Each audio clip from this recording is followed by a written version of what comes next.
لوگ بڑے ہیں وہ بڑے رہتے ہیں، ایسے بزرگوں سے ملتا ہے ہمارا شجرہ جن کے پاؤں میں کئی تاج پڑے رہتے ہیں۔ السلام علیکم ناظرین، میں ہوں آپ کا میزبان جمیل احمد محسن۔ ناظرین کرام، جیسا کہ آپ کو معلوم ہے کہ دینی اور دنیاوی لحاظ سے بہت ساری شخصیات ایسی ہوتی ہیں جو انسانیت کے لیے آب حیات کا کام کرتی ہیں، اور وہ لوگ اپنے آپ میں ایک فرد دکھتے ہیں لیکن ہوتے ایک پورے جماعت کے برابر ہیں۔ اس وقت میرے ساتھ جو شخصیت موجود ہیں، حضرت مولانا غلام قادر صاحب مدظلہ العالی، محتمیم و بانی جامعہ ضیاء العلوم پونچھ، اس وقت موجود ہیں۔ حضرت سے ہماری خوش قسمتی کہ آج ان کی اجازت ہمیں ملی اور ہم ان کے پاس آئے، ہم اپنی خوش قسمتی سمجھتے ہیں اس بات کو۔ تو سب سے پہلے حضرت آپ کا بہت بہت شکریہ کہ آپ نے ہمیں وقت دیا۔ بہت بہت شکریہ، کوئی مسئلہ نہیں، آپ فرمائیے جو آپ نے پوچھنا ہے آپ پوچھیں، بلا تکلف پوچھیں۔ حضرت، آپ جیسی جو شخصیات ہوتی ہیں وہ قوم کے لیے ایک سرمایہ ہوتی ہیں، اور الحمدللہ ہمیں فخر ہے کہ ہمارے بزرگ آپ جیسی جو شخصیات ہیں وہ ہمارے سروں پر ان کا سایہ قائم اور دائم ہے۔ سب سے پہلے ہم آپ کی ذاتی زندگی کے بارے میں صرف سمندر کو کوزے میں سمونے کے طور پہ پوچھیں گے، کیونکہ تمہاری ترجمانی کی ہمیں حاجت نہیں، ہرگز سمندر اپنی موجوں سے خود ہی پہچانا جاتا ہے۔ ہمیں تو پتہ ہے لیکن ہمارے ناظرین کو اپنے طالب علم کے معنی میں اور اپنی حیات کے بارے میں تھوڑا سا مختصراً بتائیں گے۔ اس سلسلے میں میرا آبائی گاؤں ضلع پونچھ میں تحصیل حویلی میں مندہار کے نام سے، جہاں میری پیدائش ہوئی، اور 5ویں کلاس تک میں نے مندہار کے ہی مدرسہ اسکول جو ہے وہ 5ویں تک تعلیم حاصل کی۔ اس کے بعد میں پونچھ چلا آیا اور یہاں کچھ خیر خواہوں کے مکانوں پر رہ کر یا کرائے کے کمروں میں رہ کر 6ٹھی 7ویں اور 8ویں، اس وقت میں ہائی اسکول ہوتا تھا، آج وہ ہائر سیکنڈری اسکول ہے، تو 6ٹھی 7ویں 8ویں میں نے وہاں پاس کی۔ اس کے بعد کچھ حالات ایسے بنے کہ جس کی وجہ سے مزید تعلیم جاری نہ رہ سکی، تو اچانک ہی خیال پیدا ہوا کہ چلو اب اسکول کی تعلیم تو نہیں، کم از کم دینی تعلیم کے سلسلے میں راستے جو ہے وہ کھلے ہوئے ہیں۔ تو ہم اپنے گاؤں کے 3 لڑکے تھے، تینوں نے گھر والوں سے بالکل چھپ کر مشورہ کیا کہ ہمیں پڑھنے کے لیے یو پی جانا ہے۔ وسائل نہیں تھے جو ہے اپنے پاس، اور والد کا سایہ میرے پیدا ہونے سے 4 دن پہلے ہی دنیا سے رخصت ہو گئے تھے۔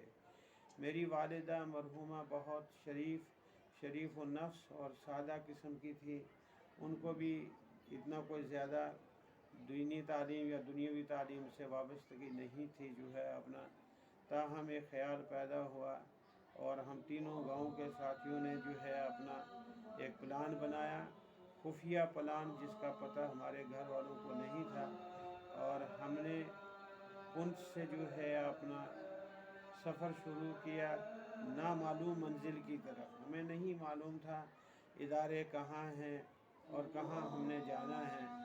ہم یہاں سے راجوری پہنچے، رات کو راجوری میں قیام کیا، اور دوسرے دن وہاں سے پھر جموں پہنچے۔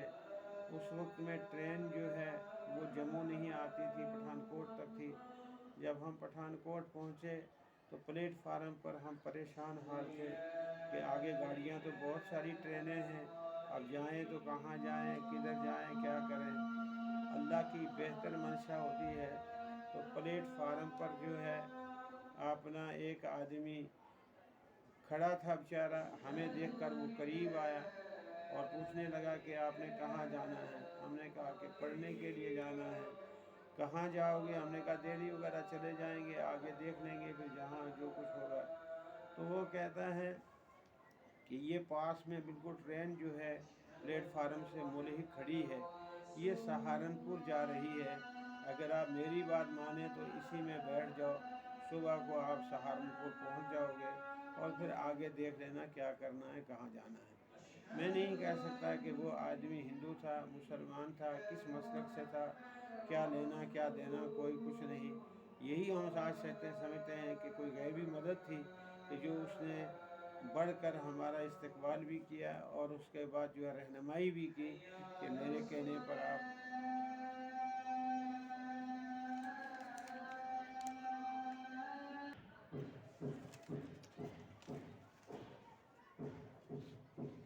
حضرت ضیاء العلوم الحمدللہ اپنے اعتبار سے ایک دینی و عصری میدان میں ایک قلعہ ہے الحمدللہ.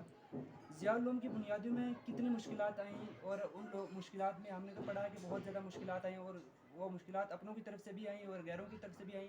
تو کس طریقے سے جو ہے یہ اس کا سوچا کہ دینی اور عصری میدان میں جو ہے آپ کا تو الحمدللہ میں نے پڑھا ہے اور میں نے الحمدللہ ایک ریسرچ بھی کیا اس کے اوپر کہ وہاں ہی جہاں پر آپ فارغ ہوئے تھے وہیں پر آپ نے پڑھانا شروع کر دیے تھے، اگر وہیں پہ پڑھاتے رہتے، لیکن یہاں علاقے کا کیسے سوچا آپ نے؟ جہاں تک تعلق ہے، پہلا سوال کیا ہے آپ کو؟ جامعہ کے جو بنیاد جامعہ کی بنیاد کے سلسلے میں ایک تو یہ ہے کہ میں 8ویں تک جو ہے اسکول کی تعلیم حاصل کی. اس سے مجھے بہت بڑا فائدہ ملا جب میں یو پی پہنچا جو ہے، اور وہاں ایک مدرسہ قاسم العلوم تیوڑا کے نام سے جو آج بہت بڑی ایک یونیورسٹی ہے، اس میں ایڈمیشن لی. تو مجھے بہت بڑا ایڈمیشن میں داخلے میں سہولت ہوئی جو میں نے 8ویں یہاں پڑھ کر میں گیا ہوا تھا. تو ذہن میں یہ آیا کہ اللہ تعالیٰ نے انسان کو ایک نمونہ بنایا ہے. آنکھیں بھی 2 دی ہیں، ایک آنکھ نہیں. کان بھی 2 دیے ہیں، ایک نہیں. ہاتھ بھی 2 دیے ہیں، ایک نہیں. پیر بھی 2 دیے ہیں، ایک نہیں. تو تعلیمیں بھی دونوں ہونی چاہیے جو ہے اپنا، کیونکہ دنیا کے اندر رہ کر دین پر چلنا ہے یا دین کو حاصل کرنا ہے. تو اس لیے خیال یہ ہوا کہ دونوں تعلیمیں ہونی چاہیے. تو بحمدللہ شروع مدرسے سے ہی جو ہے جہاں اپنے دینی تعلیم کا معاملہ ہے، اسی کے ساتھ ساتھ جو ہے عصری تعلیم بھی شروع کی. بحمدللہ اس وقت سے لے کر آج تک مسلسل جو ہے وہ قدم بقدم آگے ہی بڑھ رہے ہیں. اب ہائی سکول تو ہو گیا ہے، لیکن 11ویں اور 12ویں کلاس کے لیے بلڈنگ تیار ہے. پرمیشن ملنے پر انشاءاللہ 12ویں کلاس تک ہو جائے گا جو ہے اپنا. پلس یہ ہے کہ ہم نے لڑکوں کے ساتھ لڑکیوں کا اسکول بھی ہے، لیکن اس کے لیے فیصلہ کیا ہے اور بلڈنگیں تیار ہے بالکل. 6ٹھی کلاس سے ہم جو ہے لڑکوں اور لڑکیوں کو الگ الگ کر دیں گے جو ہے اپنا. 6 تک تو جو ہے اپنا کمبائن چلے گا، لیکن 6ٹھی کلاس میں پہنچ کر لڑکوں کے لیے الگ اور لڑکیوں کے لیے الگ جو ہے وہ تعلیم کا بندوبست کیا جائے گا جو ہے اپنا. یہ تو تھا ایک سوچ کہ جس کی وجہ سے جو ہے دونوں تعلیمیں جو ہے وہ لے کر چلے. بحمدللہ آج اس کے بین فوائد جو ہیں وہ قوم کے سامنے آ رہے ہیں، اور قوم کا ایک بڑا طبقہ ایسا ہے کہ جنہوں نے اپنے بچوں کو ہمارے اس ہائی سکول میں یہاں چھوڑا ہے.